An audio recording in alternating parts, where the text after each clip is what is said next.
welcome back. Hello, sleepyhead. Hi, big baby. How you doing? Welcome on back, you guys. Gooby and I both thank you for tuning on in. For today's episode, we're going to be doing another,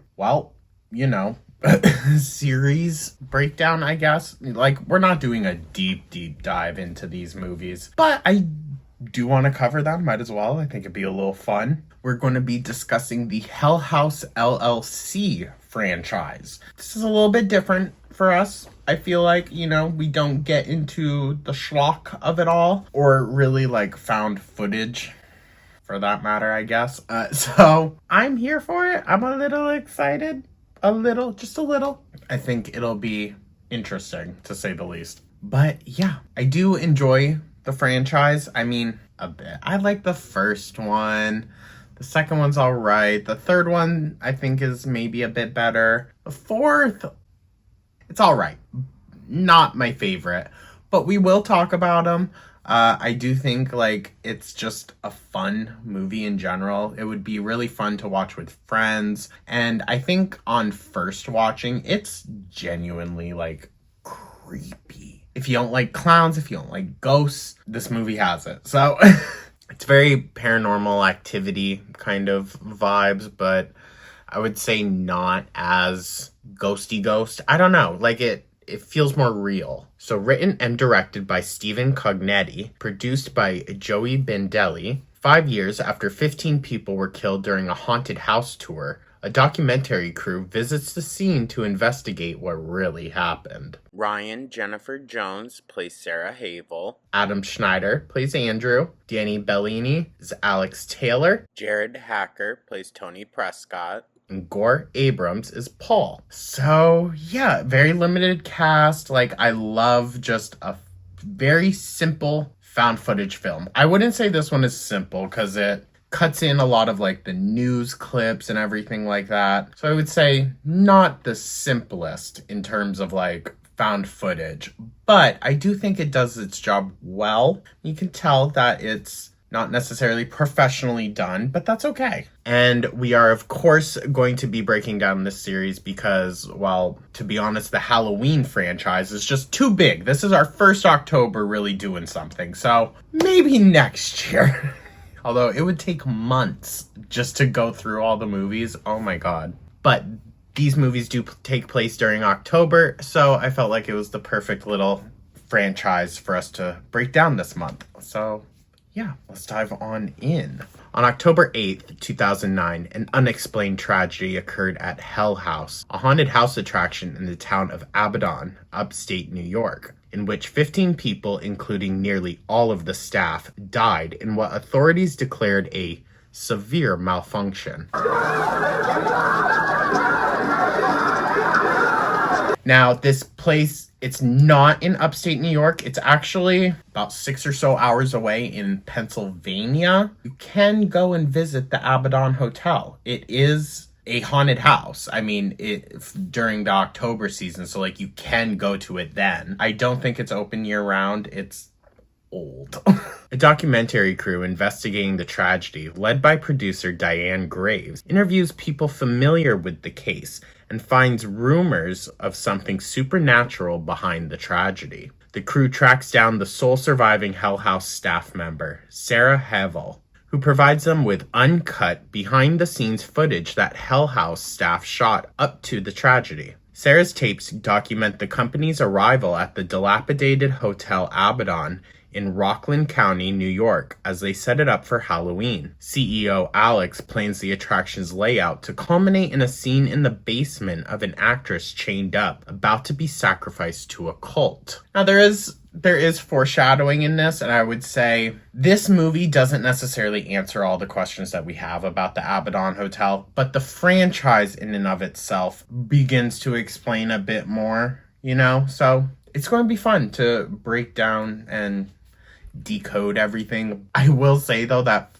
fucking clown in the basement is terrifying. And they use him in every movie. Go figure. It's a good shtick, but he's so scary.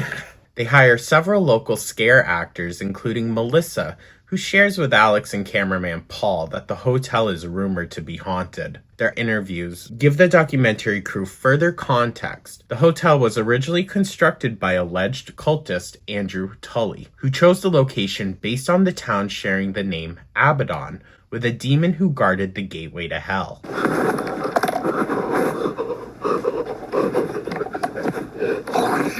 In 1989, 2 guests went missing while staying at the hotel, an 11-year-old girl and her mother. Though Tully was cleared of their disappearance, the hotel's reputation was ruined, and Tully hanged himself shortly after.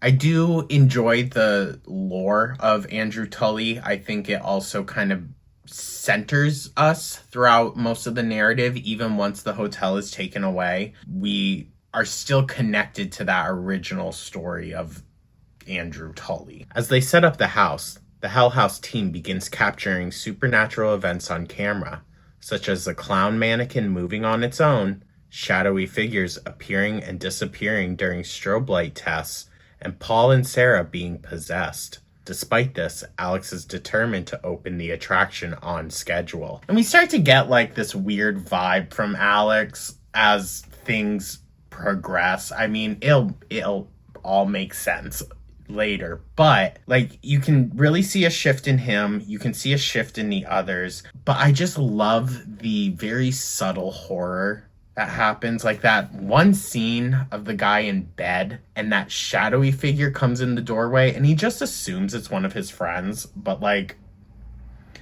you don't really know.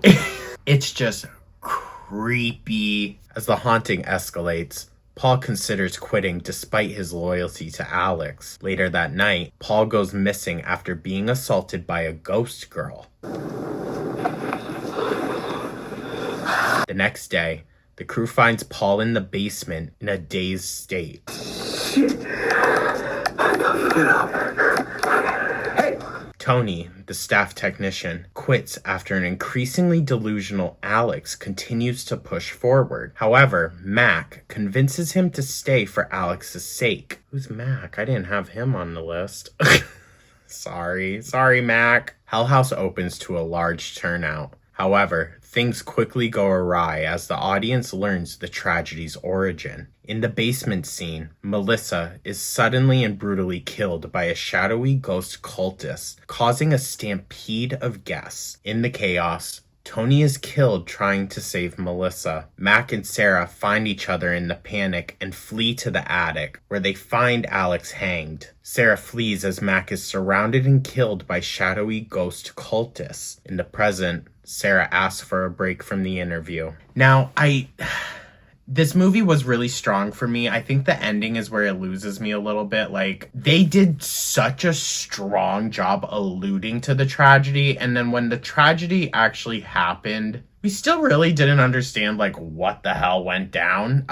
Maybe that's supposed to be the case, but I found myself still being like, huh? She tells Diane she will be in her hotel room, room 2C. She suggests the crew enter the Abaddon Hotel to see the crime scene. Soon after, Diane and her cameraman attempt to leave a message at the hotel reception desk for Sarah, but the receptionist informs her that no one under Sarah's name is registered as a guest, and there is no room 2C at that hotel. Diane and her cameraman decide to visit the Abaddon Hotel site. Mitchell, a member of the documentary film crew, stays behind to catalog Sarah's footage. He discovers footage after Mac is killed, where a possessed Paul kills Sarah before slitting his own throat. Diane and her cameraman break in and see the aftermath of what unfolded that night, while ignoring Mitchell's calls. They go to the second floor, where they see a room labeled 2C. When they enter the room, they find Sarah sitting with her back to them. Diane and her cameraman try to flee, but are attacked by a ghoulish Sarah and 2 other shadow cultists. Now, I know there's criticisms of this movie, of this franchise. It's pretty low budget. I'm okay with that. I mean, it does its job well, and we'll see as we dive deeper into the franchise, kind of my feelings on them. But like, I think this first one is a really strong entry into the world of Hell House. Well, Hell House LLC. And I don't know. It feels campy, but not, but also like, it almost has a fan-made vibe to it. And I like that. I like that it has a really strong cult following, and that is what has like really pushed its success, is the audience and everything that they have done for the director and all that. So, I mean, I don't know. I think this movie is a lot more than just a low budget horror movie. I think it's a good image of what the horror community is like, how strong it is, how supportive it is, for things that we enjoy. I don't know. I like the overall energy of this franchise. It feels personable to the creators. But yeah, this will be a weekly thing. So, as the weeks go on, we'll break down the series and then we'll do our other vlogs and movie reviews and whatnot as we go. But yeah, just wanted to introduce, if you haven't seen this movie, I highly suggest checking it out, but maybe with the lights on. This one's a scary one. Like, the first time I watched it, I remember it really scared me. Found footage just like gets to me in a way that other movies don't. So I enjoy it in that regard, but I can't enjoy it on a big screen or else I'll get sick. But there's some great moments in this movie, especially like with the going between the basement and upstairs. Just anytime something happens in that basement, it's so freaking creepy. And the tone on the piano is so eerie as well. We'll learn about that too later. But I just love the movie. I love how everything's interconnected and it feels like a really thought out world for, Hell House LLC. So yeah, I'm excited to talk about it more with y'all. Thank you so much for tuning on in. If you've seen the movie, let me know your thoughts. If you haven't, check it out. Thank you so much. I'm super excited to be, just doing a lot this month. It's going to be super fun. So stay tuned. Thank you so much. Let me know your thoughts down in the comments, like and subscribe, all that. And I will catch you guys in the next one. Take care.